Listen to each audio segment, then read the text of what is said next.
welcome to our new learning. This time we have another topic which is itong aircon wire sizing based on amperage.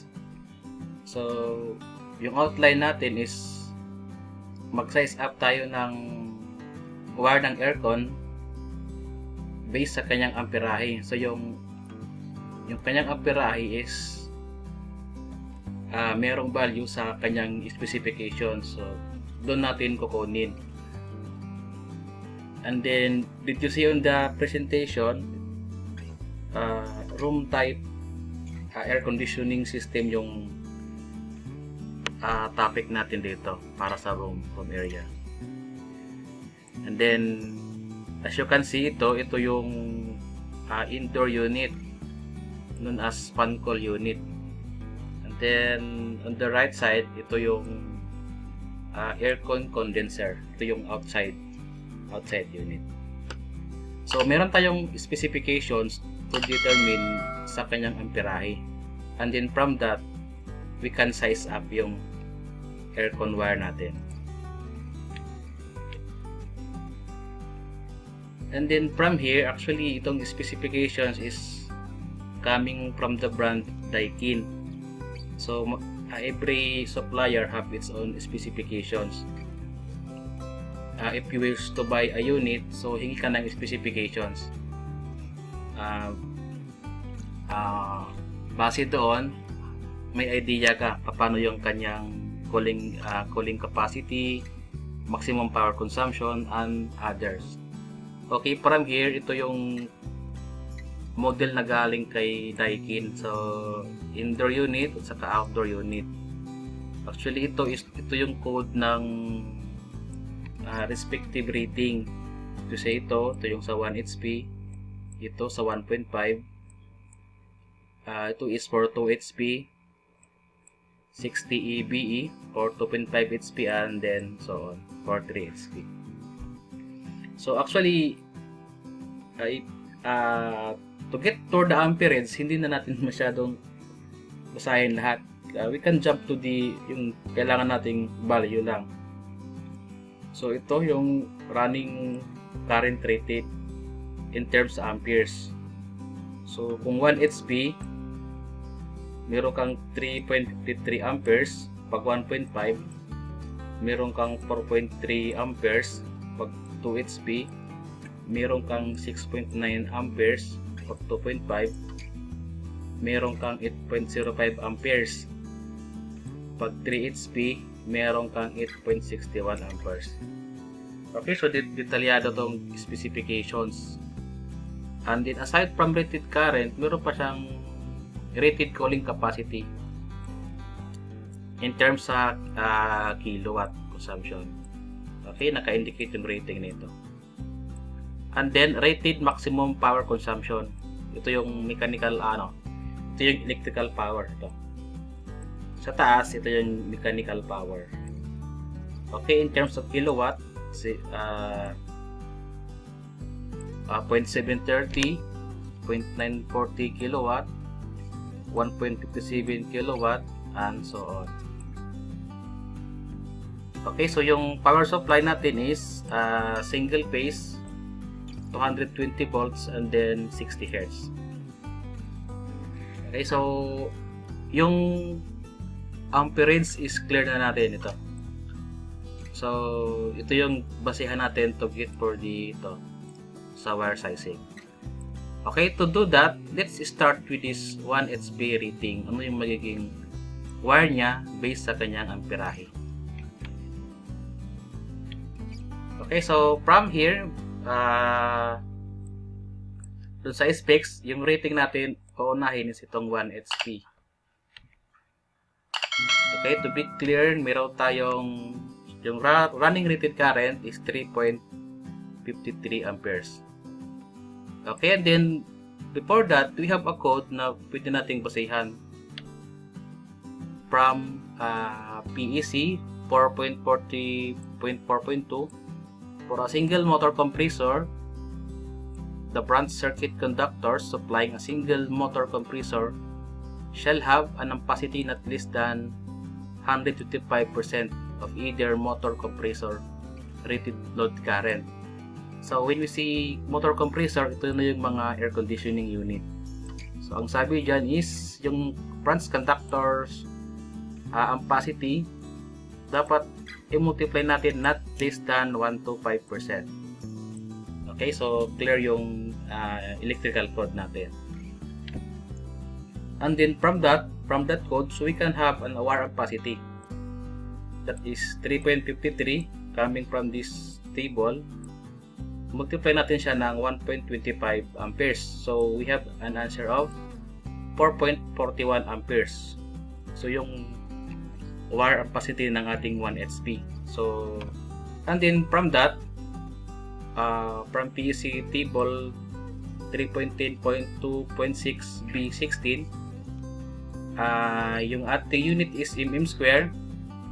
So if you get at the right side, so at THWN at 75 degrees Celsius, so yung ating calculate is 4.41 amperes. So it falls from here 2.0, so meron kang 20 amperes. Pag 3.5 ka, meron kang 25 amperes. So sir, pasok pa ba si 2.0? Actually, based sa experience sa design, itong 2.0 ko is applicable lang siya sa mga lightings, LED lights. So itong 3.5 ito rin yung ginagamit ko sa lighting, but if you base sa code is 4.41, you can arrive with 2.0 or 3.5. But for me, so yung ECU natin is meron siyang compressor and then mataas yung kanyang starting current, so I prefer to use this 3.5 na merong amperahe na 25 amperes. So therefore, yung ating wire size is dalawang 3.5 square mm THWN or number 12 THWN if we convert to EWG. So we have a code PEC 2017, pag 3.5 ka, that is number 12 AWG. Okay, so yun yung conductor natin for the 1 HP aircon. And then to proceed, we have 1.5 HP. Again, meron tayong specifications sa table. If 1.5, meron tayong amperahe na. Yung running rated current is 4.3 amperes. Okay, so again, from PEC code, yung conductor natin is multiply not less than 125%. And then if we calculate that, 4.3 times 1.25, that is 5.375 amperes. And then look on the PEC table, if we use 3.5 square mm, merong ampacity na 25 amperes. So I prefer to use this 3.5 square mm. Okay, so yon. Or number 12, if i-convert natin siya sa EWG, American Wire Gauge.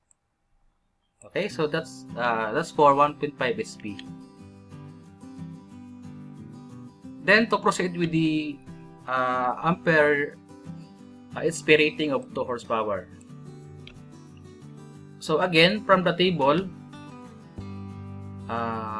we have 2 HP. Yung running rated current niya is 6.9 amperes. And then, again, from PEC code, wag natin to kalimutan. 1 to 5% sa conductor.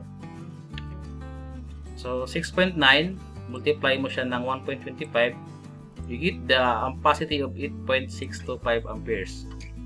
And then if we look on the PEC table again, so yung ating 3.5 is until 25 amperes. If magamit ka ng 5.5, meron kang 35 amperes. So sir, pwede ko pa gamitin tong 3.5 or 5.5. Actually, you can use this 3.5 square mm. But on my experience, when I'm talking with the supplier sa aircon, so if I have 2 HP, ang recommend nila is dapat yung wire size mo is 5.5 square mm. So, ang tanong ko bakit the same answer again yung sa 1 HP na meron silang compressor at saka malakas yung kanilang starting current. So kahit si supplier mismo nagre-recommend ng size. So much better to use this 5.5 square mm THWN. If we convert that to EWG, that is number 10. Okay, so that's for 2 HP aircon unit. And then to proceed with the 2.5 horsepower, so again meron tayong table kung sa kanyang specifications. So yung kanyang running rated current is 8.05 amperes. So again, from PEC code, ampacity ng brass conductor not less than 125%. So the same formula, 8.05, let's multiply that by 1.25. We can arrive the answer of 10.06 ampere. And look on the table. So actually, pasok pa rin siya sa 3.5. Yeah. But again, as I say, that the supplier recommend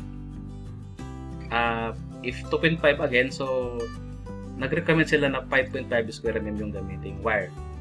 So wire size, gamit ka ulit ng dalawang 5.5 square mm THWN, number 10 EWG, coming from the PEC table. Okay, so next is the 3 HP. So from the specifications, pag 3 HP, yung running rated current is 8.61 amperes. So again, the branch conductor ampacity not less than 125%. So the same formula, 8.61 times 1.25, we have 10.76. So from that, clear na yung current na wire size is 5.5 square mm na merong ampacity na 35 amperes. And then ito, from PEC table, yung 5.5 is number 10. Okay, so yun.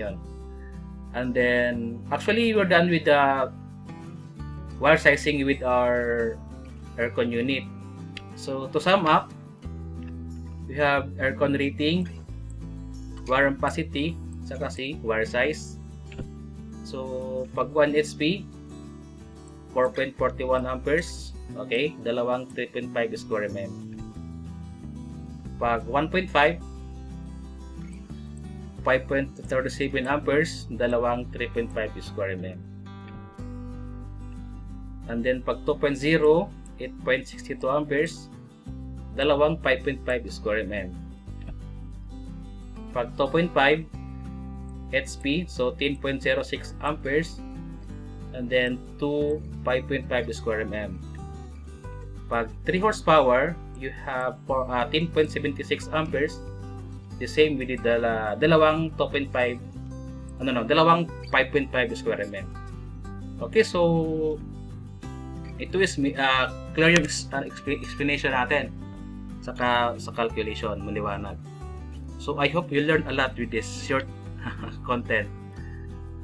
Please subscribe para you're updated sa upcoming videos na i-upload ko. Okay, so thank you for watching.